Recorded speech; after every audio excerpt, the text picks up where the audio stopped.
Hello everyone and welcome back. Today's video comes directly from one of our viewers, and I absolutely love this question because it is one of those questions that sooner or later every Elliottian will run into it. It says, I have one more question regarding Elliott Wave theory, specifically about the right look guideline. As I understand it, subwaves shouldn't be larger than the main waves. For instance, the subwaves within wave 3 shouldn't exceed wave 2 in size. However, I frequently see professional analysts label subwaves that are significantly larger than the main waves.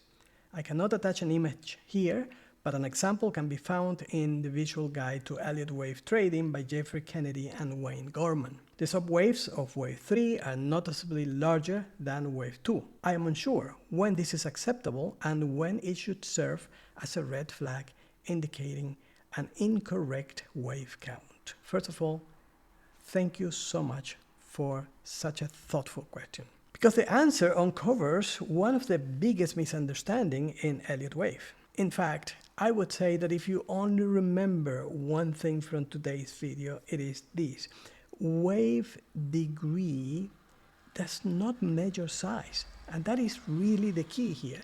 The confusion comes from believing that a wave degree is measuring size, when in fact wave degree could be more related to hierarchy. Once you understand that distinction, the entire right look guideline starts making much more sense. So your mistake is confusing size with role or hierarchy. I'm going to put the image of this particular chart that the gentleman suggested in his question.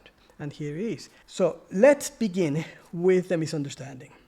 Many traders look at a chart like this and think, if this is a lower degree wave, then it should always be physically smaller than the higher degree wave that contains it. It sounds perfectly logical. Unfortunately, it's also wrong. And the reason why I say it's wrong is because I have never found anywhere where Elliott said that a lower degree wave has to travel fewer points or occupy less space on your screen. That's something many traders unconsciously assume. So if degree doesn't measure size, then what does it measure? Well, it measures relationship. It tells us where a wave belongs within the overall structure, not how long it is, not how many days it lasts or how many points it travels. Its position within the hierarchy is what matters. It's like, imagine a family. A son, let's say, a son may eventually grow taller than his father. He may even become richer, but he never stops being the son. The relationship never changes. The same thing happens in Elliott Wave. A minute wave remains a minute wave, not because of its length, but because of where it belongs inside the larger structure. That relationship defines the degree, not the number of points. So why do so many people become confused? I guess because we look at charts and, well, I guess charts are visual, obviously. And when one wave looks much larger than another, our brains immediately assume something must be wrong. But markets don't grow in exact neat proportions. Sometimes volatility explodes, sometimes it disappears, sometimes trend accelerates dramatically, sometimes they barely move.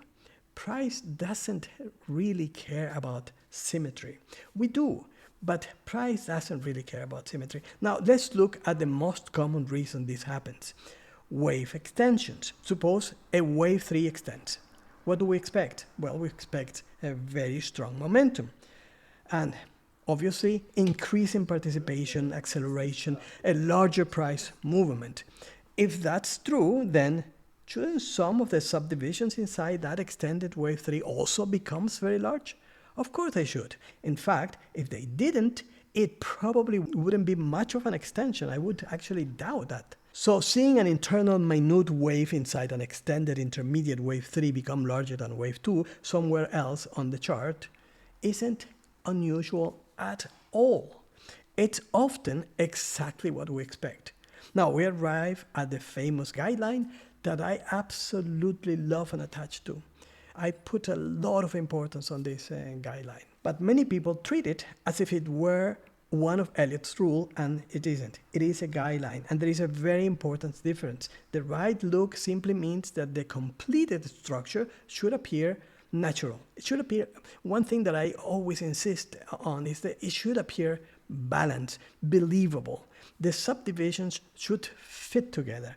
It doesn't mean that every wave must be perfectly proportional in price, because markets, well, are not machines. They are basically human beings expressing their main emotions of fear and greed. Sometimes they are beautifully symmetrical, which is a great opportunity for us, but sometimes they are wonderfully messy. Now, let's answer the most important part of the question, which is, when should this concern us? Well, not when one subdivision happens to be larger. That's not when you should be concerned about the guideline of the right look, because that, again, is perfectly normal. The warning signs are different. Perhaps you could ask yourself, does the structure still satisfy all the Elliott Wave rules? Do the subdivisions make sense? Does alternation still fit? Or is momentum behaving the way we would expect? Remember that I'm a very big believer in momentum. I attach a lot of importance to momentum. So you could ask, does the larger market context support this interpretation? And you know, because of many of the videos that I have already recorded, show you the importance that I give to market context. That is not everything, but really helps. And if the answer to those questions is yes, then don't throw away a perfectly valid count simply because one subdivision looks bigger than another wave elsewhere on the chart. Remember, degree is more of a hierarchy and not size. Now, let's go back to the example mentioned in the Jeffrey Kennedy's book. At first glance, those blue subwaves inside wave 3 certainly look larger than wave 2, and many students immediately think, that cannot be right. But it can, because the degree hasn't changed. The hierarchy hasn't changed. The relationship haven't changed. The market simply experienced an extended third wave. Once you understand that, the chart no longer looks strange. It looks exactly as an extended third wave should look. And I think there is a lesson here that goes far beyond this particular question. One of the biggest mistakes traders make is trying to turn Elliott Wave guideline into a mathematical formula. But Elliott Wave isn't engineering, it isn't architecture. It is a description of crowd psychology, and that's why sometimes we have to be flexible, because psychology isn't perfectly symmetrical. Sometimes markets whisper, sometimes markets scream, sometimes they sprint, sometimes they crawl, sometimes they really hide their intentions. Your job isn't to force the market into perfect geometry. Your job is to understand the story it is telling. So the next time you look at a chart and think, that subdivision looks too big, don't ask yourself, is it physically larger? Instead ask, does it still belong there? Because that's a real question. Remember, wave degree does not measure size, wave degree measures hierarchy. And once you understand that, you stop rejecting a perfectly valid Elliott Wave count for the wrong reasons. Now, if you enjoyed this video, please let me know in the comments. And if you have another Elliott Wave question that's been bothering you, leave it below. I read every comment, and as you can see, great questions often becomes entire videos. Finally, if you would like to see how our team is currently labeling the markets in real time, you can try the Elliott Wave indicator for 7 days using the link in the description below. Thanks for watching, thank you for your thoughtful questions, and I'll see you on the next video.